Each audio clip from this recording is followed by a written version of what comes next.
This is our 10th Startup Legal Q&A for the UK, for UK founders, really.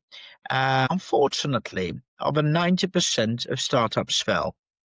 And whilst the top 3 reasons for that always tend to be mentioned as 1, market fit, 2, running out of money, 3, not having the right people, when it actually comes down to this, what happens is that most of the problems can be legal, and most founders, including yours truly, is completely, totally, utterly shit. So, with that in mind, what I've decided to do is go out there and annoy these 4 souls we have here with us today to give us some advice based on their experience in the legal field, working with other startups. And hopefully, if nothing else, they might impact in you not making the same mistakes that they've seen, but hopefully you'll make some new ones. So the way this is going to work is we'll have some quick introductions, and we'll open it for some do's and don'ts when it comes to early stage startup law. And then we will go through some questions. So without further ado, I think it's time to go into some quick introductions. My name's Anton Call.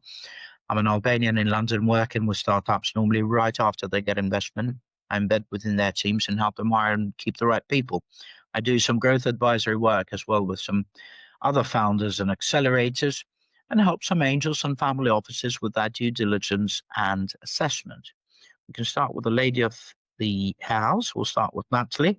Then I guess we can move on to Andrew, then Saman, and last but not least, Kevin. So hi there, everybody. My name's Natalie Salunke. I'm what's called a fractional general counsel, which means that I come into businesses, startups, scale-ups, and effectively can help you with your legal needs without having to employ me full time. So you get that flexibility. I've been historically working for a number of different tech and fintech organizations throughout my career, running legal teams since 2012. So hopefully, given I've been managing these sorts of functions, I've got a wide range of knowledge that comes with running a function such as a legal team. Hopefully can help you with some of your questions today. My name is Andrew Pannell. I'm a partner at Haynes Boone in our London office. Haynes Boone is a UK-US law firm headquartered in Dallas, Texas, full service, 19 plus offices out in the US. In London, we work with a combination of both UK, European, and also North American businesses, acting both on the investor side in terms of fund formation, structuring work, and supporting their downstream equity financing work. And then also we increasingly are working with growth stage businesses, emerging companies, and even really early stage businesses as they start to build their businesses in UK, Europe, and potentially look across the pond to the US. Hi there, I'm Saman. Like Natalie, I'm a fractional general counsel. So again, plug into early stage startups and scale-ups and give flexible legal advice from one-off projects through to ongoing recurring support on a monthly basis. Having worked in sort of tech, high growth tech and fintech as well for 10 years, again, come with a knowledge across commercial, corporate, intellectual property, and data protection and things like that. So again, hopefully have a decent breadth of knowledge to help people with their questions today, and looking forward to the chat. Hi all, thanks for having me, Anton. I'm Kevin Withane. I'm the co-founder and co-managing partner of Impact Lawyers. I specialize in helping founders and investors with anything from setting up a startup or even fund to anything through an exit. But a lot of my work centers around funding rounds, so either founder side or the investor side, or setting up their EMI schemes, as well as some M&A and just day-to-day commercials. But our firm also has employment specialism as well as disputes. And outside of that, that's a bit that feeds my family. The bit that feeds my soul is I run a community for underestimated founders called DiversityX, and we're CIC, and we provide programming and support to underestimated founders. Right, well, thank you very much for that, team. Really appreciate it. What would you say it's one do and one don't that is really important to you when it comes to early stage legalities basically in a startup? What is really important for startups to bear in mind? Sure. So I'll come at this from kind of an intellectual property point of view for the do. I think do, if you're kind of building a tech product, think about the intellectual property that you're developing, because that's where the value of your business will be. So think about trademarking your brand. Think about if you're getting external developers to build any software or anything like that, make sure the contracts are tight and the IP is vesting in the company that you're setting up. Similarly, if you're a founder, make sure that if you built something before you set up the company, that all that IP is going to vest into the company. And then in terms of don'ts, I think don't ignore legal until way down the line. Make sure you get things like contracting in place, get your kind of corporate setup right, make sure it's clear what founders own what and that sort of thing, because I think when you do get to the point when you want to fundraise, it's a lot harder to kind of unpick all the problems at that point than it is to kind of get the fundamentals in place early on. So that would be my do and my don't. So do, I was going to have a bit of IP in there, but Saman's covered that. So get your foundation sorted early. So your cap table, manage that and keep it clean as possible. Proper articles, founders agreement, and once you've taken on investors, have a proper and clear shareholders agreement and make sure that there's no contradictions between what's in the articles and the shareholders agreement. And try and do this as early as possible and keep them stored in a safe place. Don't copy and paste templates blindly. Like what worked for your friends at another startup might be completely wrong for your structure, for the investors that you've got in all your growth plans. Thanks. Okay, do's. I think one of the key things early stage in the business is around the inter-founder relationship. Just one specific item when we talk about a founder's agreement or equivalent is consider whether or not it's appropriate to have some kind of vesting arrangement in place in respect to the founders. So, for example, if you have two founders 50-50, catering for hopefully the unlikely situation, but it does happen where one founder decides to leave the business or there's a requirement to leave the business, catering for how that 50% of shares gets clawed back to the company or the remaining founder. If you don't have that, that could potentially kill the company from day one because it'll make the cap table uninvestable. So at least have that conversation up front. In terms of don'ts, one dangerous area I think looking forward is around things like EMI schemes. So when you're putting in place your EMI scheme, there are plenty of good base documents, but take care about how you manage that process, both in terms of putting them in place in the first place, but also administering going forwards. If you don't get things like your EMI registrations right with HMRC, it may seem just administrative, but when it comes to a future exit, that can be a huge headache in an M&A context when exiting. Can I just add to that, Andrew? That last point is so critical because I'm actually working on an M&A deal at the moment, and there's an exact issue with that point you've raised. And it's holding everything up, and they want it completed either today. Super. I guess I'll come up with my two. So I think in terms of a do, it's kind of connected to what Andrew was saying, less about a co-founder per se, but I think be deliberate about who you hire and how you actually pay for it. So your early hires, your contractors, your advisors, I mean, ultimately they could have a disproportionate impact on your business and ultimately your risk exposure. So thinking about, as Saman was alluding to, clear tailored contracts that cover IP ownership, confidentiality, exit terms should help you protect what you're actually building from day one. And getting it right will help avoid those painful disputes and costly cleanups that we've been alluding to when your business starts to scale. So that's my do. I think a favourite don't of mine that I come across quite a bit advising startups and scale-ups, or startups generally, please don't copy and paste legal documents from the internet or other startups that do similar things to you. What works for another company might absolutely be completely wrong for your business model, your geography, or even the stage that you're at. And generic documents and even ChatGPT do often hide gaps around liability, IP, regulatory compliance, that will only really surface under pressure. And those issues, as we've already alluded to, tend to appear at the worst possible moment. So it will be during a fundraising, a partnership, or an exit that these come to fruition. So those are my tips. That's amazing. Thank you very much to all four of you. That was brilliant. We'll now move on to some questions. And this is Startup Legal Q&A. It's our 10th session. We've been doing these sessions only for about a year now. However, we've been doing startup Q&As for just over 4.5 years. About 290,000 people have tuned in, and none of that would have been possible without people like Natalie, Saman, Kevin, and Andrew. And if you would like, panelists, to drop your LinkedIn URLs in the chat, as well as a quick sort of description of maybe one thing that you focus mainly in terms of your work with startups, that would be great. That means that people that listen to this recording later will be able to find those details. On the other hand, fire away with any questions you may have on the legal side of things. There are no wrong questions, and there's no need to be shy because it's a learning curve for us all.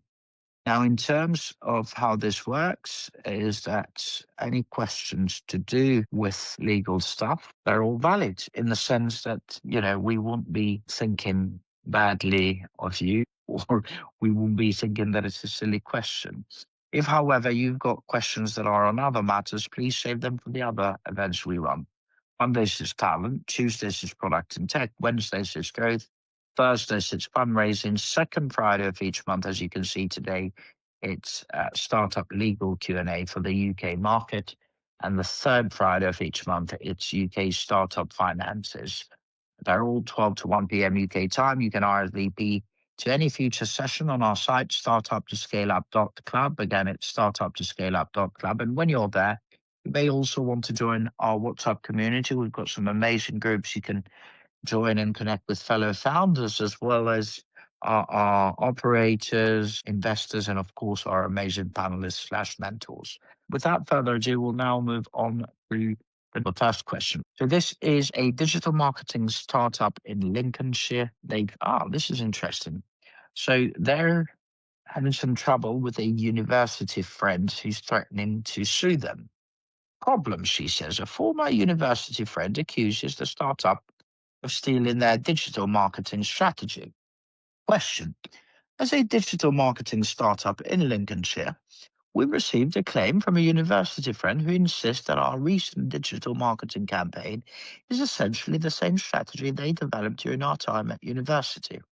They're threatening to sue for idea theft. Whilst we have no formal documentation of their concept, the campaign we developed was based on our own research and experience. What legal steps can we take to defend ourselves, and should we prepare for a potential lawsuit settlement? I'm not an IP expert, but just having a mere idea, which might have been openly shared, doesn't necessarily mean it's protected. So what I can read, I'm actually not that worried for this founder, but would need more details. And again, I'm not an IP expert, so I'd probably defer to maybe Saman, who's got more experience in that area. Yeah, I think Saman can definitely say something on this, but I tend to agree with Kevin.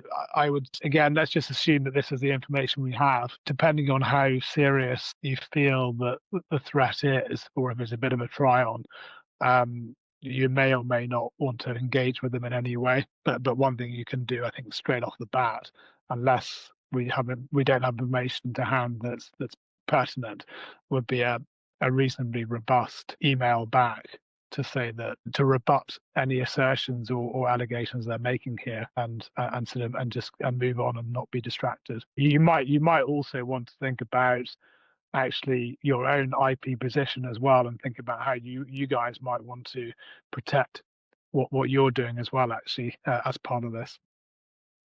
Thanks, Andrew. And before the expert Saman comes in, I think it's just worth that they note that under English law, ideas along themselves aren't actually protectable, and claims for what you call idea theft generally are quite weak unless they're supported by clear evidence, and that'll include things like written materials, confidentiality obligations, or contracts, so like NDAs or something like that. So I think digital marketing strategy that's discussed informally at university without documentation or agreed confidentiality is, unlikely to be legally enforceable. But obviously we don't have all the facts here. I think one point to note, given its potential litigation, is to preserve evidence showing independent development of your campaign. That includes things like research notes, drafts, emails, timelines, that sort of thing, and avoid making any admissions or informal admissions. Respond, if you're going to, calmly and professionally, and state that the campaign was developed independently. Invite them to provide specific details of any alleged infringement. And I think while it is sensible to prepare for escalation, I think most claims of this nature don't actually progress to litigation because of costs and difficulty of proof. And settlement is only really appropriate where there's a clear overlap or legal risk. So it maybe has been suggested by the other panelists, a brief, maybe even solicitor-led response may actually bring the matter to a close. Yeah, I think Natalie's nailed it there, really. I completely agree that there is no sort of IP protection unless there was some documentation or someone should put together a slide deck or something where copyright might attach to something that she'd produce. If it was just an idea that was informally discussed, again, without a contract or something like that, there seems unlikely to be any legal protections for the person who's making the claim. So, as the others have alluded to, I agree, sort of preserve evidence, make clear how, make clear you're saving the details around how you have produced the campaign. And then, yeah, like some sort of email response or letter, like Natalie said, maybe lawyer-led, just so that it's clear you've had kind of independent advice, and we should put the matter to bed. Could be good, but if not, I think, a direct response from you just to explain what you've done and that it's not anything to do with them, probably put it to bed. It sounds like quite a frivolous claim, to be honest. But yeah, I think it's all been covered. I think that's kind of hopefully not too worrying for the person who's sent the question in. This is from a fintech startup in Newry, they're in Northern Ireland. Problem: protecting confidential information in remote teams. Our fintech startup in Newry, Northern Ireland, relies heavily on proprietary algorithms and financial data shared with our remote staff.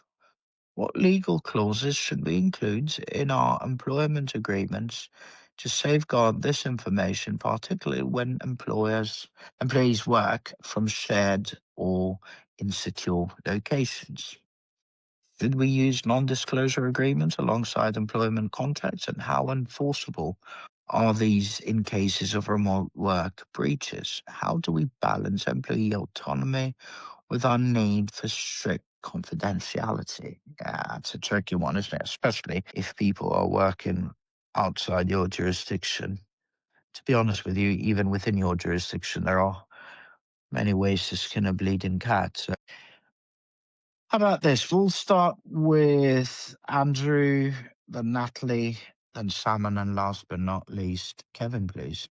Thanks, Anton. Yeah, I think, at a basic level, certainly any employment contracts, contractual agreements, with consulting contracts should contain robust confidentiality provisions.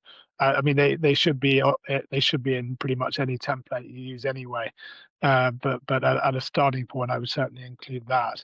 I'm not sure that if you have proper confidentiality provisions in those contracts, I'm not sure it's therefore necessary to have a separate standalone agreement. So that would be the starting point. I think beyond that, like any confidentiality type of arrangement, on the face of it, if there's a breach, then it should be enforceable. But it's always obviously difficult to ultimately enforce it and how to make that stick. I think in your employment contract, if there's been a sufficiently serious confidentiality breach, then you would hope that should substantiate the ability to ultimately summarily dismiss the relevant person who's done the wrong there. So that's at least some kind of stick from the negative perspective. At a practical level, even if they are remote staff and working remotely, that they really should be working in secure locations.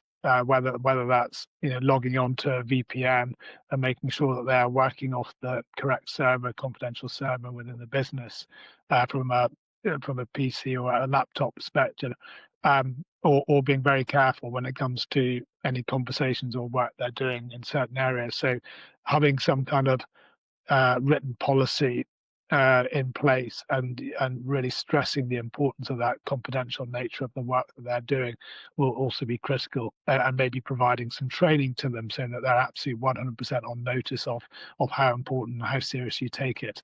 I think those are probably a couple of things you can try and do at a practical level.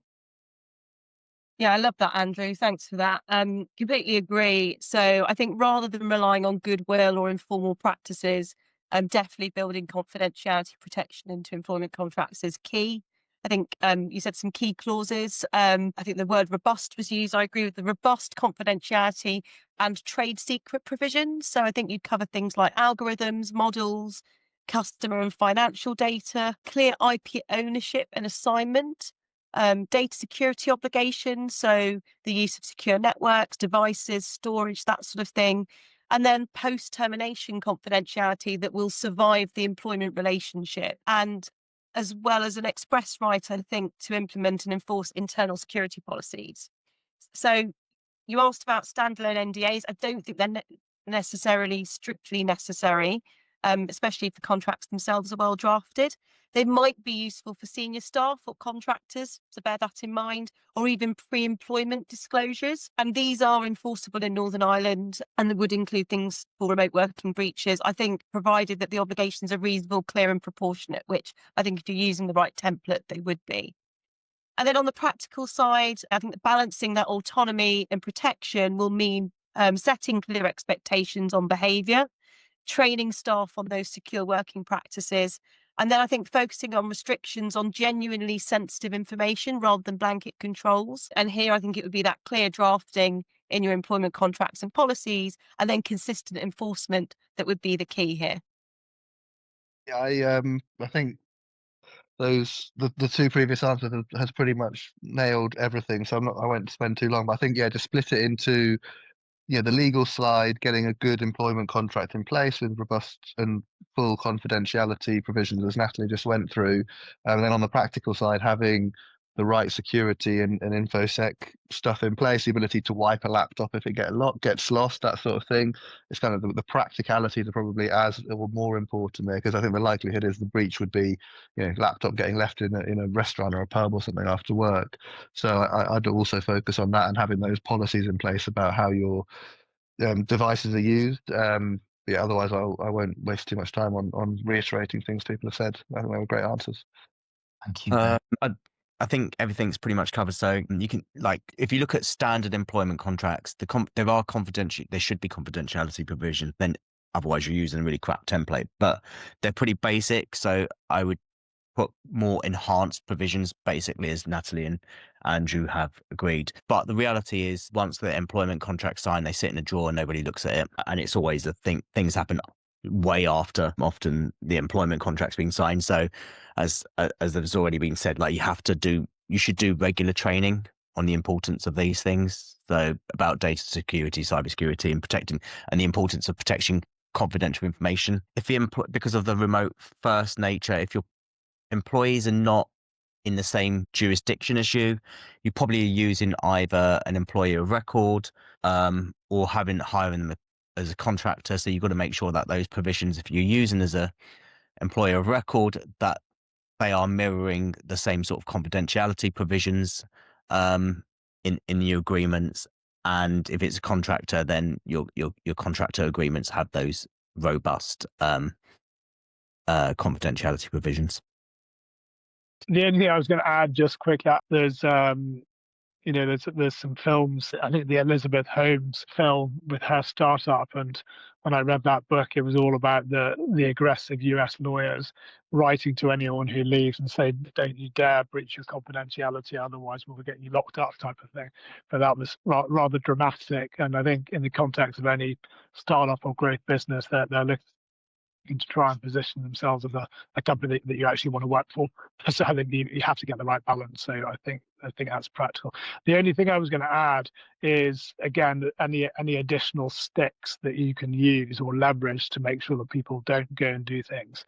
And just one ancillary point is where you've got either much more senior people who may even be a founder, or employees who have got options in the context of a departure, and if those provisions around vesting and clawback are appropriately drafted, they could also link to a breach of things like confidentiality. So one disincentive would be a complete loss or forfeiture of their equity in those circumstances. So that's just one extra stick to bear in mind. Thank you very much for that. I think we now go on to the next question. This is a retail tech startup, Colchester. Was there the other day, remember, Kevin? Right, conflicts of a dividend distribution. Our retail tech startup in Colchester, Essex, has several investors who are requesting more frequent dividend payouts as part of their return on investment. However, as the founders, we are reinvesting profits into growth. How can we structure our shareholder agreements to address these conflicting interests? Should we define clear guidelines regarding dividend distribution, or are there other legal structures that can protect the company from investor pressure in this regard? Now, I've heard stories like this, but in my book, any decent investor worth their salt shouldn't be looking for dividends. They should be investing in you because they're hoping to get a big payout on exit, whether that's a sale or whatever it may be, or a secondary.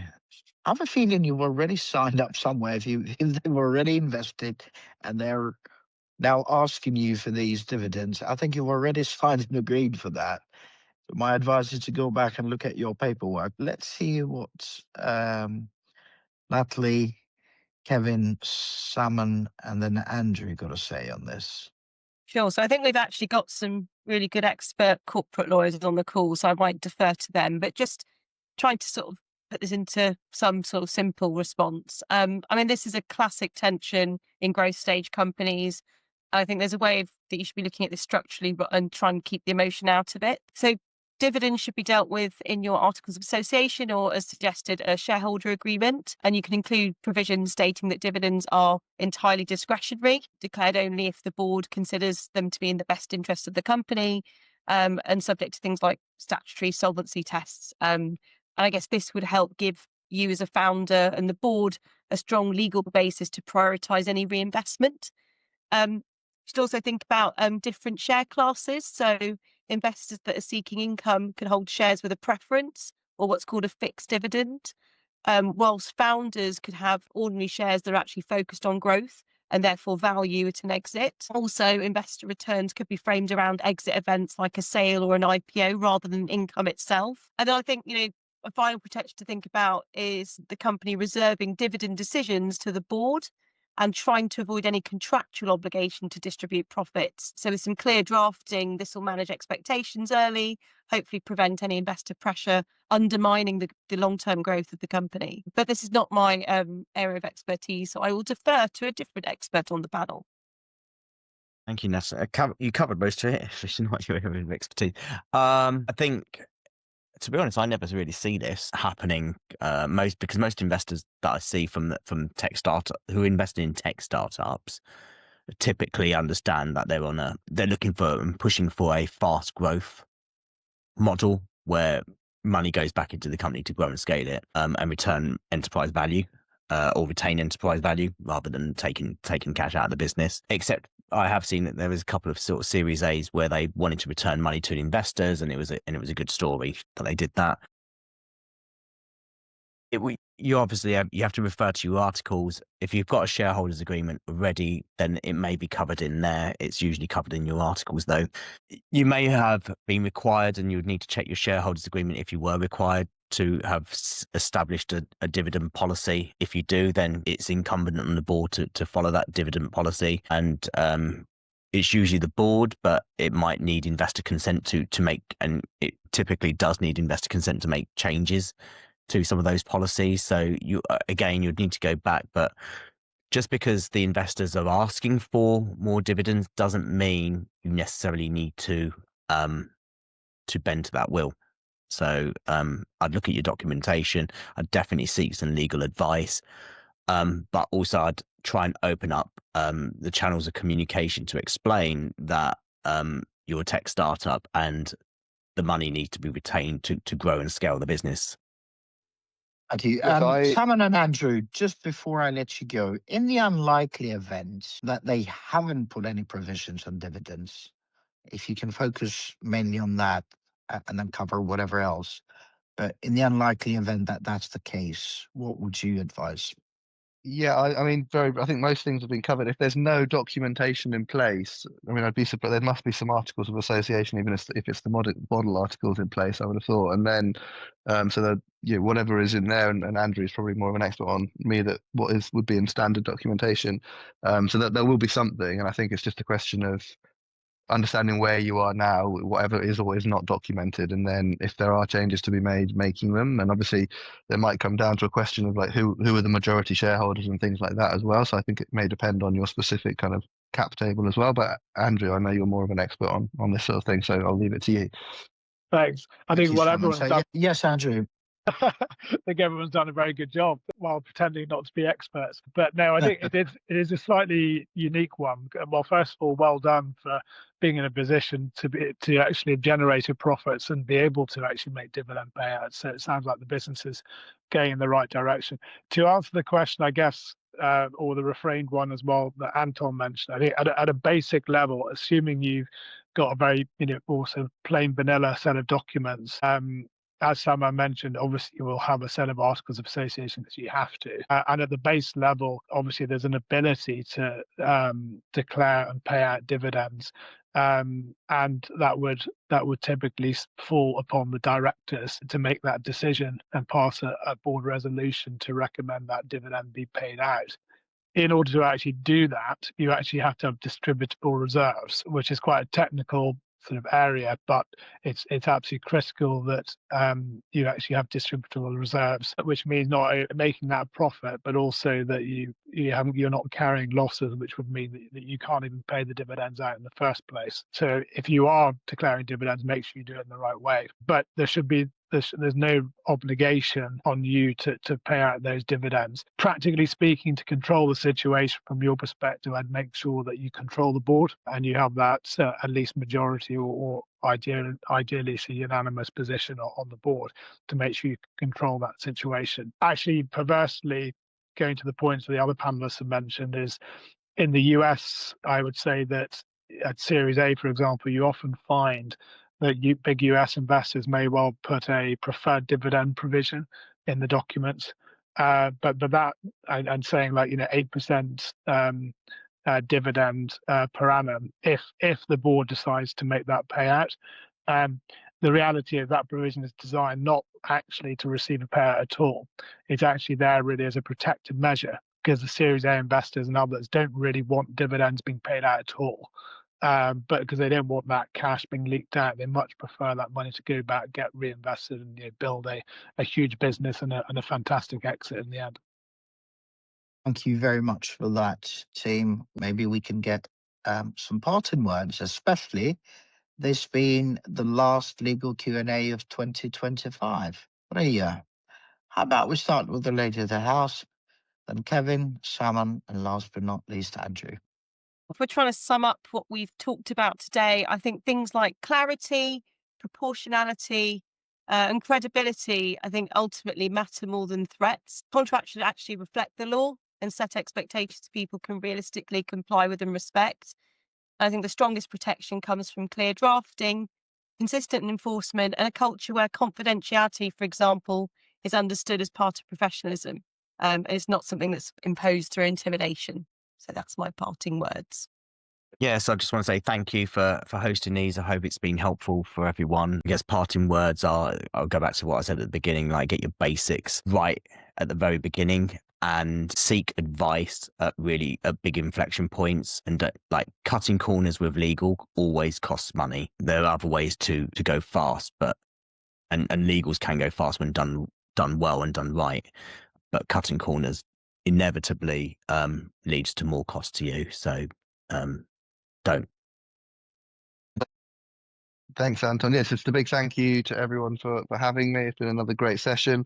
Yeah, I think the key message for me out of this is get the big stuff right. So, employment contracts, your shareholders agreements, those things, have clarity on those before you have employees, before you've kind of gone into a investor relationship and that sort of thing. So get the big things right, get advice on those, and then, but legal isn't there to trip you up or be super scary. It's just a question of, reflecting the reality of what you're trying to build in a document, really. So be confident with it, seek advice where you need to, but don't let it kind of paralyze you from doing things, because it's not going to be kind of the big scary green monster in the room either. So always available to discuss any issues if people want to reach out on LinkedIn. And thanks a lot again. I think a phrase which someone mentioned, I was on a panel recently, and this was from a founder who was at probably about growth stage in their business, now quite successful. But he said, you don't know what you don't know, which sounds a bit odd.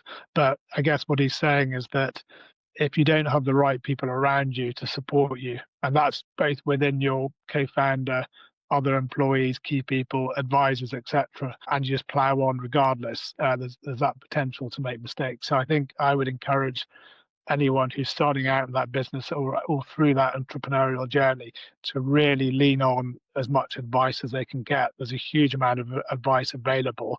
Obviously, you've got to be judicious as to who you get that advice from, and you don't just take it for read. And I'm not just talking about law. I'm talking about accounting. I'm talking about other people who are good on scale up stuff or whatever. But build that network up now as early as possible. I think you'll reap the dividends of that support network, whether it's when it's setting up your business in the right kind of way from a legal accounting perspective, or whether it's when you're looking to raise capital from investors and building that network and validating who those investors are. So in the context of that question around the retail investors, the very fact that people are saying we want dividends, it seems a bit strange in the context of a startup. So you need to be confident that the people who are going to support you early on, not just from a monetary perspective, but also have the right type of ethos and fit with the strategy of what you're trying to build. And finally, Merry Christmas as well, and thanks very much for organising the sessions. Brilliant stuff. Thank you very much to all of you. A couple of quick things before my parting words. One, we run 6 regular events. Mondays talent, Tuesdays product and tech, Wednesdays growth, Thursdays fundraising, and then second Friday of each month, as you saw today, it's UK Startup Law, and third Friday of each month is UK Startup Finances. They're all from 12 to 1 p.m. UK time. You can RSVP to any of them via our site, startuptoscaleup.club. So again, it's startuptoscaleup.club, and just find one that you like and, RSVP to it. Once you're on our site, you may also want to join our WhatsApp community. We've got some amazing groups. You can connect with founders, investors, operators, and of course, our brilliant mentors, panelists, whatever you would like to call them. We are going to resume on Monday, which will be our last week for 2025, with Startup Talent Q&A. For now, just remember the startup journey can be both exciting, but also quite challenging. So try to have some fun in the meantime and be kind to yourself and everyone else for that matter too. Otherwise, have a great afternoon and God bless you all.